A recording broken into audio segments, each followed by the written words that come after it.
কমলা দেবীর মৃতদেহ বাইরে আনা হলো। কাজের মেয়ে সোমাকে ধরে রাখা যাচ্ছে না।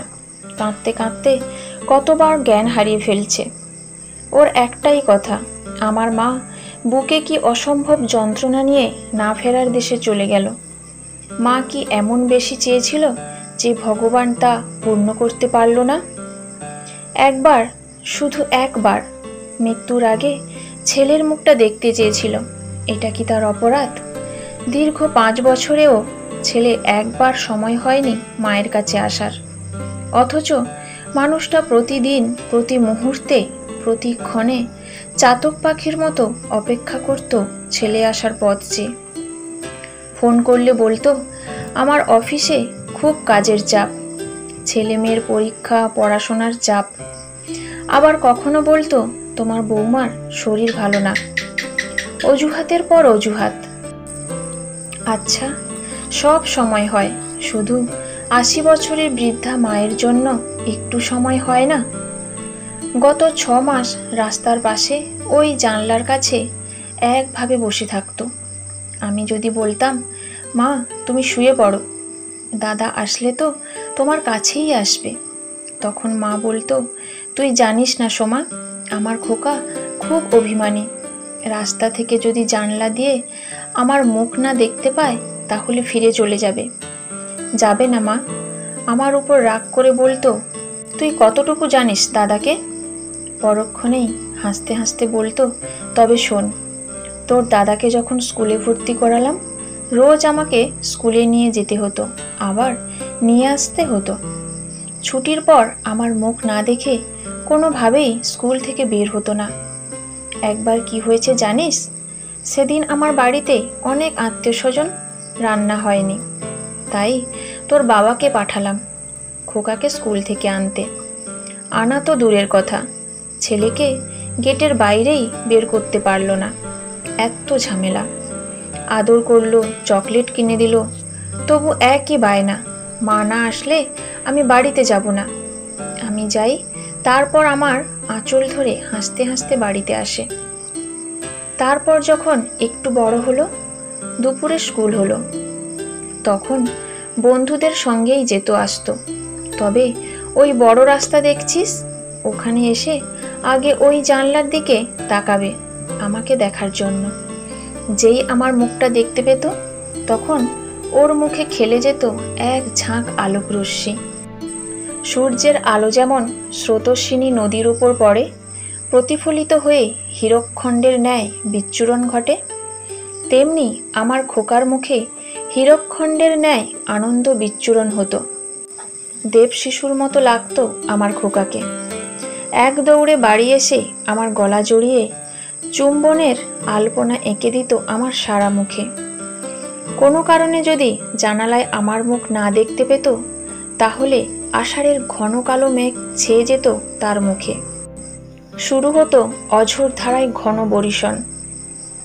তখন আমি গিয়ে তার কপালে সস্নেহে চুম্বন করিতেই বৃষ্টি শেষে ঝলমল রোদ উজ্জ্বল হাসিমুখ হয়ে উঠত।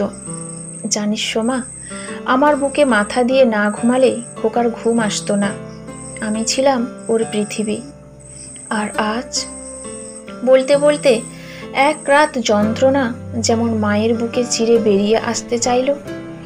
যন্ত্রণা উত্থিত অশ্রুধারা সম্বরণের চেষ্টা করা সত্ত্বেও গাল বেয়ে টপ টপ করে কোলে পড়তে লাগলো। শুকনো হাতে চোখ দুটো মুছে আবার বলতে শুরু করলেন, তোর বাবা প্রাইমারি স্কুলের শিক্ষক ছিলেন, বেশি মাইনে ছিল না। তা সত্ত্বেও ছেলেকে সাধ্যমতো আদর যত্নে মানুষ করেছে। তার পড়াশোনা, টিউশন ফি, আবদার কোনো কিছুরই আমরা অপূর্ণ রাখিনি। ধার করে হোক, দেনা করে হোক, তার সব আশা পূরণ করেছি। আমরা কোনোদিনও একটা ভালো পোশাক পরিনি, কোথাও ঘুরতে যাইনি, নিজেরা কোনো মতে জীবন ধারণের মতো খেয়ে খোকাকে পুষ্টিকর খাবার খাইয়েছি। খোকা ছোট থেকেই পড়াশোনায় খুব ভালো ছিল, তাই ওর যাতে উচ্চশিক্ষায় কোনো বাধা বিঘ্ন না ঘটে সেদিকে তোর বাবার কড়া নজর ছিল। এত অভাব থাকা সত্ত্বেও তোর বাবা আমাকে কোনো কাজ করতে দেয়নি। তোর বাবা বলতো, তুমি হচ্ছ খোকার পড়াশোনার উৎস, তুমি ওর কাছে না থাকলে ও বড় হতে পারবে না। ছেলে সফটওয়্যার ইঞ্জিনিয়ারিং পাশ করে চাকরি নিয়ে আমেরিকায় চলে গেল। প্রথমে রোজ ফোন করত, তারপর সপ্তাহে একদিন, আর এখন? শেষ কথাটা বলতে গিয়ে মায়ের গলা বন্ধ হয়ে এলো। আগে অভাব ছিল ঠিকই, কিন্তু শান্তি ছিল অফুরন্ত। এখন খোকা টাকা পাঠায়, দামি পোশাক পরি, কিন্তু শান্তি? আমি বড় একা।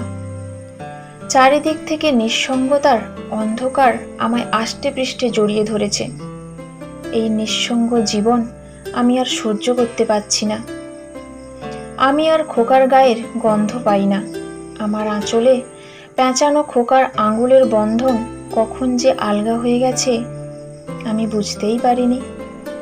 পেঁচানো নাভির বন্ধনও তার কাছে এখন মূল্যহীন বলতে বলতে তার রুক্ষ সূক্ষ্ম চোখ দুটি অশ্রুপূর্ণ হয়ে উঠল।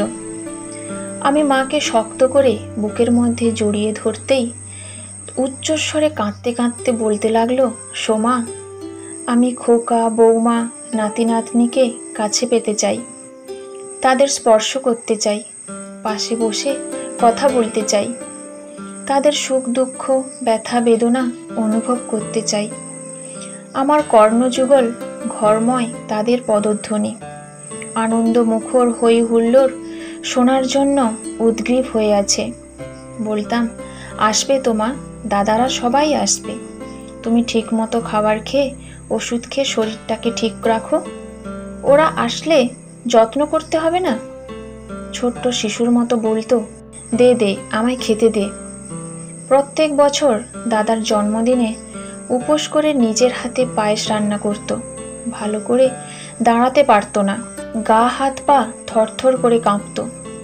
আমাকে বলতো, তুই আমাকে পিছন দিক থেকে ধরে রাখ। তবু আমাকে করতে দিত না।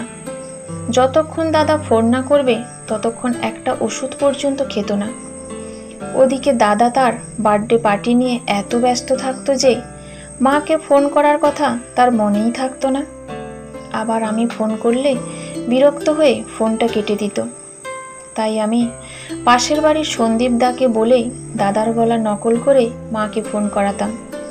শুধু জন্মদিনে নয়, যেদিন দাদার জন্য মন খারাপ করে, খুব কান্নাকাটি করত, খাবার খেত না, ওষুধ খেত না, সেদিনও সন্দীপ দাকে দিয়ে ফোন করিয়ে বলতাম, মা, তুমি যদি খাবার ওষুধ না খাও তাহলে আমার কষ্ট হয় না বলো?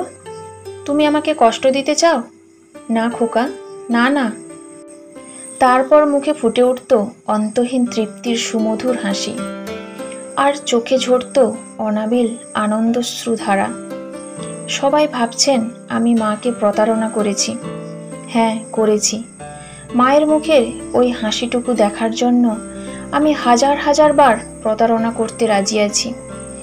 আপনারা তো জানেন, আজ 1 সপ্তাহ ধরে মানুষটা অর্ধ জ্ঞানহীন অবস্থায় পড়ে আছে। সারাক্ষণ মুখে একটাই কথা, খোকা এসেছিস? আমার পাশে একটু বস না বাবা। ডাক্তারবাবু জবাব দিয়ে গেলেন। আমি দাদাকে ফোন করে জানালাম। দাদা বলল, দেখি চেষ্টা করে যেতে পারি কিনা। তারপর আমি আর ফোন করিনি, সেও আর খোঁজ নেয়নি। মা মৃত্যুর সময় হঠাৎ খিলখিল করে হেসে বলে উঠল, খোকা, তুই এসে গেছিস, আমি জানতাম তুই আসবি। আমার খুব জল পিপাসা পেয়েছে রে বাবা, একটু জল দে না। আমি অশ্রুসিক্ত চোখে ধীরে ধীরে মায়ের মুখে কয়েক চামচ গঙ্গা জল দিলাম। তার মুখে ফুটে উঠল স্বর্গসুখ। সে আমার হাতটা তার কম্পিত হাতে যথা সর্বস্ব শক্তি দিয়ে শক্ত করে ধরে তার সারা মুখে বুকে গায়ে বোলাতে লাগলো, একটু সন্তানের স্নেহ স্পর্শ পাবার আশায়। আমি অপলক দৃষ্টিতে মায়ের দিকে তাকিয়ে নিশ্চল পাথরের মূর্তির মতো বসে রইলাম। আমি জানি, একজন মৃত্যুর পথগামী মানুষকে ঠকানোর জন্য আমাকে নরকগামী হতে হবে। হোক, একবার কেন, 1000 বার নরকবাস হোক। তবু আমার মা তো মৃত্যুর সময় একটু আনন্দ পেয়েছে, তাতেই আমি খুশি। শ্মশানে গিয়ে সবার অনুমতি নিয়ে সোমা কমলা দেবীর মুখাগ্নি করল। অন্তিম ক্রিয়া সুসম্পন্ন করে সোমা যখন ঘরে ঢুকল, একরাশ শূন্যতা তাকে গ্রাস করল। তার হৃদয় ব্যতীত যন্ত্রণাগুলি বুকের মধ্যে দলা পাকিয়ে বমি হয়ে বেরিয়ে আসতে চাইল। মাবিহীন শূন্য ঘর তার কাছে অসহ্য লাগছে। সে মায়ের ফোনটা দেখতেই পাগলের মতো কাঁদতে কাঁদতে বলতে লাগলো, মা, এই ফোনটা তুমি সারাদিন বুকে আগলে রাখতে। যদি খোকা কখনো ফোন করে, তোমাকে না পায় সেই জন্য। তুমি না ঘুমালে আমি চার্জও দিতে পারতাম না। আর আজ নির্দিষ্ট দিনে সোমা পরলৌকিক ক্রিয়া সম্পূর্ণ করতে বসল। পিণ্ডদানের সময় কমলা দেবীর খোকা কমল এসে উপস্থিত হলো। এসেই সে চিৎকার করে বলতে লাগলো, কে তোমাকে অধিকার দিয়েছে আমার মায়ের কাজ করার? এত বড় সাহস তোমার হলো কি করে? তোমার নরকেও ঠাঁই হবে না। সোমা স্থির চিত্তে নিষ্ঠা সহকারে মায়ের কাজ সুসম্পন্ন করল। তারপর মায়ের ফটোতে প্রণাম করে শান্ত অথচ দৃঢ়স্বরে বলল, কি বলছেন দাদা? অধিকার অর্জন করতে হয়, আর সাহস টাকা জন্মায় না, জন্মায় সৎ কাজে। আমি তার গর্ভে জন্মগ্রহণ না করেও তাকে মাতৃস্নেহে পালন করেছি। আর আপনি একটা অকাল কুষ্মণ্ড। যে মায়ের গর্ভে জন্ম নিয়েছেন তার কোনো খোঁজ রাখতেন? বৃদ্ধা মাকে আপনার কাছে নিয়ে যেতে পারেননি? সে বেঁচে থাকতে একবার আসতে পারেননি? আমি নরকেও ঠাঁই পেতে চাই না। এই রকম অসহায় একাকিত্ব মানুষের জন্য আমি বারবার জন্মাতে চাই। এদের সেবা করে যে কত আনন্দ সুখ, তা তোমার মতো অন্তত আত্মবিস্মৃত ব্যক্তি অনুভব করতে পারবে না। এখনকার দিনের বেশিরভাগ শিক্ষিত ছেলে মেয়ে বৃদ্ধা মা বাবার সঙ্গে কন্ট্রাক্ট রাখে ঠিকই, কিন্তু কানেকশন রাখে না।